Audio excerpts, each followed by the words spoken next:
story appears ordinary till you see the core side of it. And what you're looking for is the story behind the news. We bring it to you from Lagos, the commercial capital of Nigeria. Giving you all sides and political stories round the clock. Every detail from the start line to the final whistle. CoreTV News, expanding your view.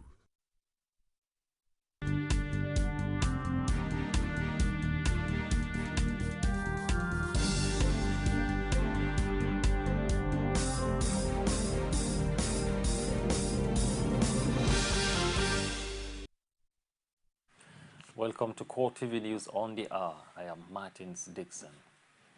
The Ebola virus has claimed another victim in Nigeria. He is Jato Abdul Qadir, the protocol assistant who received the late Liberian-American Patrick Sawyer on arrival from Liberia. His death brings to 2 the number of Nigerians to die from the virus. ECOWAS Commission has since confirmed the death of the 36-year staff of its Lagos liaison office. The Commission said in a statement that the protocol assistant was one of the people who assisted the Liberian-American at the airport. Abdul Qadir had been under quarantine until his death. The World Health Organization has authorized the use of experimental drugs in the fight against Ebola as the death toll topped 1,000. A Spanish priest became the first European to succumb to the latest outbreak of the virus. The declaration by the United Nations Health Agency came after a U.S. company that makes an experimental serum said it had sent all its available supplies to hard-hit West Africa. These antibodies were produced in mice in response to Ebola's viral envelope and can block or neutralize the virus. These antibodies were tested on animals too, where they neutralized the virus, and now they've started being tested on humans. 3 healthcare workers, 2 Americans and 1 Spanish, in the course of the last week. This research is interesting, but it's limited. The amount of antibody available is very low, and even if we take a decision to produce it semi-industrially, it will take many weeks before we get there. So this is a sign of hope, but it's a hope limited to a small number of patients. It's out of the question to consider giving this antibody to all patients suffering from Ebola at the moment. The federal government is soliciting the cooperation of transporters in a bid to check the spread of the Ebola virus.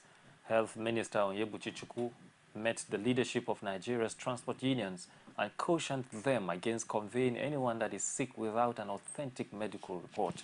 He also advised transporters to stop carrying dead bodies unless there is a clearance from the Ministry of Health to avoid community transmission. Still on the Ebola issue, market men and women have been called upon to always keep their environment clean in order to avert the outbreak of communicable diseases. Senior Special Assistant to the Lagos State Governor on Transport Education, Miriam Masha, gave the advice in an outreach program for traders and members of National Union of Road Transport Workers. Abiola Oluwole's report is presented from our studios.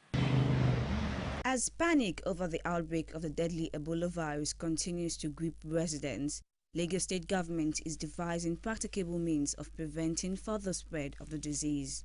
An awareness campaign focused on market women and transport operators was organized to help curb spread of the virus.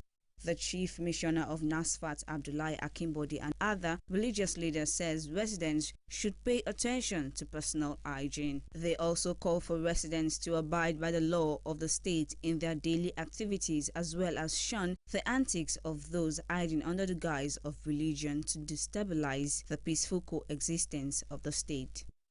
Christ says, love your neighbor as you love yourself. Reciprocal love, equal love. That is the law of equity. We maintain clean environments, we'll be held there, and it will be a better society that we have created. Health is wealth. If you lose health, you lose everything. And so we must just assist and support the government to create a very healthy and clean environment. And that's why CAI has been put together.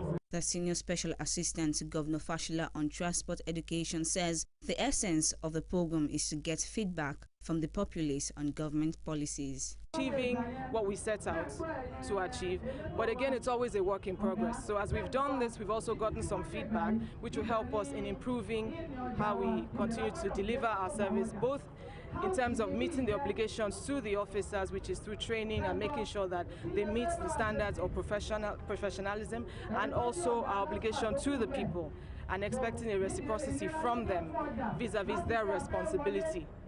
Market women and transport leaders use the opportunity to ask questions on government policies. And now to political matters. Osun State incumbent and Governor-elect Rauf Aregbesola has commended the people of Osun State and the Independent National Electoral Commission for their steadfastness in the face of intimidation during the August 9 governorship election in the state. Aregbesola gave the commendations while receiving his certificate of return at the INEC office in Okshobo. Rashid was there and filed in this report. The Independent National Electoral Commission has presented the certificate of return to Rauf Aregbesola and his deputy Titilaoye Tomori. In his address, the resident electoral commissioner of Osun, Segun Agbaje, says INEC has lived above board in giving level playing ground for all contestants. Aregbesola gave a clean slate to the electoral body. Accordingly, the commission remains focused and continues to set up all the machinery needed to guarantee the conduct of free, fair, credible, and accessible election in the state. This led to the timely commencement and smooth conduct of election day activities as enumerated thereon.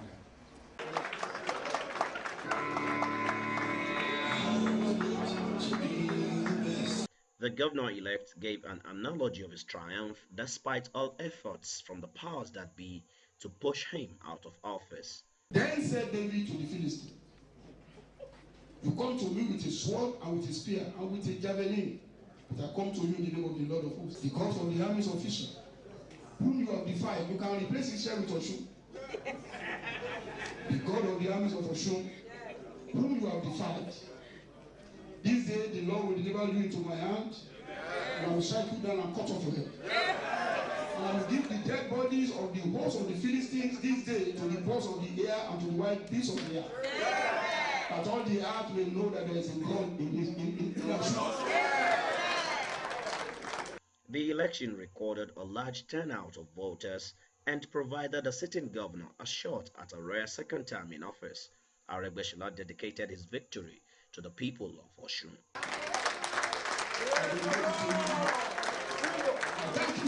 Thank you. Because it was through you that God delivered this to me. Total sacrifice, self-sacrifice, and amazing support under the direction of the Almighty God, that we are today qualified to receive certificate of return. The handing over of the certificate of return to Governor Aregbesola has officially placed his recognition as governor-elect as required by the law. Rashid, CoreTV News, Oshogbo. The spokesperson of the Department of State Security, Marilyn Oga, says some politicians in Osun State offered operatives of the service 14 million naira bribe to compromise the just concluded governorship election. Oga explained that the service rejected the bribe, which she said was offered to the DSS director who supervised the August 9 governorship election. She made the allegation at the National Information Center, Abuja, while responding to a question on why the All Progressives Congress was at loggerheads with the service. The DSS deputy director explained that the service was given 200 million naira by the government to provide security for the election, adding that before the DSS deploy its personnel and material for any operations, they are given money upfront, stressing that the agency's personnel cannot be induced with money. Oga expressed satisfaction that operatives of the service and other security agencies made it possible for voters in the state to exercise their franchise. Kano State Governor Rabiu Kwankwaso has described Governor Rauf Aregbesol's re-election as a big lesson for Nigerians and a success for democracy. The governor told journalists that the outcome of the election is a lesson for democracy. He also commended the Independent National Electoral Commission for doing a good job. As somebody who has been in the system, who can always read in between the lines, I believe that they have collected so much to the extent that they want to justify that resources that they have collected.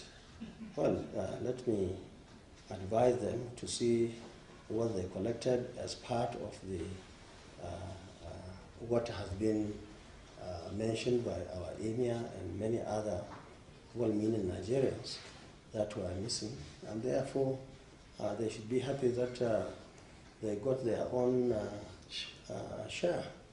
And we hope that other state chapters will do the same during the next election. Take as much as you can, and at the end of the day, you go and do what you think is right. Warring leaders in South Sudan received threat from UN Security Council. Details after this break.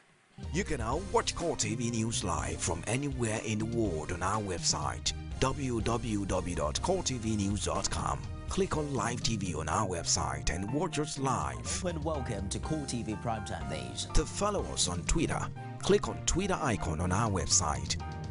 On Facebook, click on the Facebook and YouTube to see all our previous news production. You can also watch us live on YouTube. Click CoreTV, leave a space, then News. CoreTV News, our 24-hour news station. Continent, 54 countries, over 2,000 languages, but united with similar interests. As news breaks, we give you in-depth analysis around Africa every Monday on CoreTV News. United Nations Security Council envoys warned South Sudan's warring leaders of sanctions if a civil war that has pushed the young nation to the brink of famine does not end. Representatives of the 15-member council arrived in the capital, Juba, on a two-day mission. They are due to meet rebel chief Riek Machar. Thousands of people have been killed and over 1.5 million have fled almost 8 months of carnage sparked by a power struggle between Kiir and his sacked deputy, Machar, with battles between government troops, Moutinho soldiers, and ragtag militia forces divided by tribe. Foreign Minister Barnaba Mariel says diplomats will be shown what South Sudan is doing with regard to peace. The United Nations says South Sudan food crisis is the worst in the world, with aid workers warning of famine within weeks if conflict continues. And that's the news on this hour. Core Digest is next. Stay with us.